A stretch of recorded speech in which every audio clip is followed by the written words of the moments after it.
When Marcus opened his eyes that morning, it wasn't the shrill cry of an alarm clock that woke him. It was something far heavier, an ache that pressed against his chest, a hollow space where certainty used to live. He hadn't overslept for work or missed an appointment.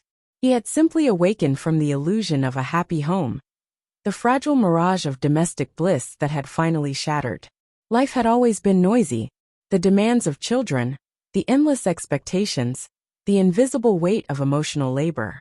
And in the center of it all was Nora, his wife, and her sister Lena. The two women had always been close, practically inseparable.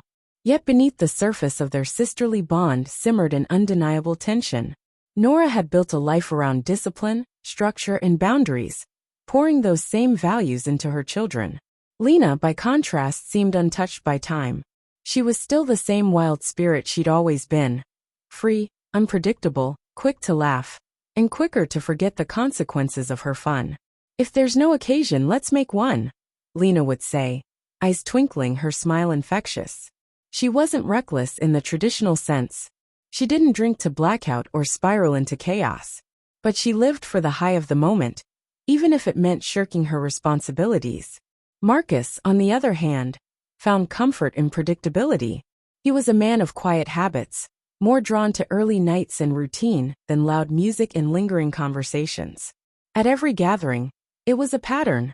Lena played hostess, Nora floated between conversations, and Marcus would quietly slip away by 9 p.m., disappearing to the calm of his own bed. That night followed the usual script. The crowd thinned out as the hour grew late. Nora gathered the children, signaling it was time to leave. Her husband, Conrad, always more sociable, always the relaxed one, gave her a shrug. "I'll hang back for a bit," he said casually. "Day off tomorrow." Nora narrowed her eyes, mildly annoyed. "Don't stay out too long," she warned. With a sigh, she ushered her kids home and crawled into bed, never suspecting that sleep would abandon her so soon. At 2:30 a.m., a strange unease pulled her from a restless dream. The other side of the bed was still cold. Conrad hadn't come home. She got dressed quickly, an ominous weight dragging down each breath, and stepped out into the quiet night. Lena's house was just down the street. When she arrived, the front door stood slightly ajar. The remnants of the evening were strewn across the room. Half-empty glasses, snack bowls, the ghost of laughter still lingering in the silence. She found Marcus passed out on the couch, his breathing slow and steady. She didn't wake him. Something deeper pulled her down the hallway. Lena's bedroom door creaked open, and in a heartbeat, everything changed. There, tangled beneath the rumpled sheets, lay Lena and Conrad. Clothes scattered carelessly on the floor. Skin against skin. Shame tossed aside like it meant nothing. The air vanished from Nora's lungs. Rage surged through her like fire. She screamed, not just from betrayal but from disbelief that her own sister, her own sister, could do this. The sudden fury jolted Marcus awake. "What's going on?" he mumbled, groggy. Nora spun toward him, her voice like a knife. "What's going on? While you were enjoying your peaceful nap, your wife was busy destroying two families." The noise, the shouting, it woke the guilty pair.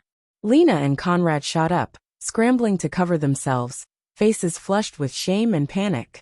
But there was no hiding. Marcus stood frozen, watching the wreckage unfold before his eyes. Disbelief turned into something darker.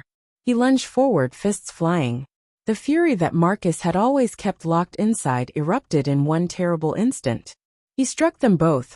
Conrad, bloody-lipped, was dragged naked from the bed and thrown onto the porch. No words, no explanations. Just raw, violent heartbreak. And after that, everything fell apart. Nora, broken by betrayal, chose a path that surprised even herself. She didn't throw Conrad out. Not yet. She clung to the ruins of their life, hoping that something, anything, could be salvaged. But Marcus couldn't. He wouldn't. The betrayal cut too deep, the scar too permanent. Without another word, he packed his things, signed the divorce papers, and left behind the life he'd spent years building. Lena, terrified of losing him, begged, sobbing on her knees, her voice cracking with desperation. But Marcus had already left her in his heart. For him, betrayal wasn't a wound, it was a dead end. The bond between the sisters, once strong, now lay in shards. Lena blamed Nora for exposing the affair. It wasn't even that serious, she said bitterly. You should have let me tell him. Now I'm alone. 2 kids. No husband. What am I supposed to do? Nora couldn't bear to hear it. Some people never learn, she thought, her stomach twisting with disgust. She turned to Conrad with cold eyes. There won't be a next time, she said. And he understood. From then on, Conrad avoided Lena's house like it was cursed. He kept his head down, his hands clean, knowing Nora's forgiveness would never stretch that far again. And so a chapter closed. A family split.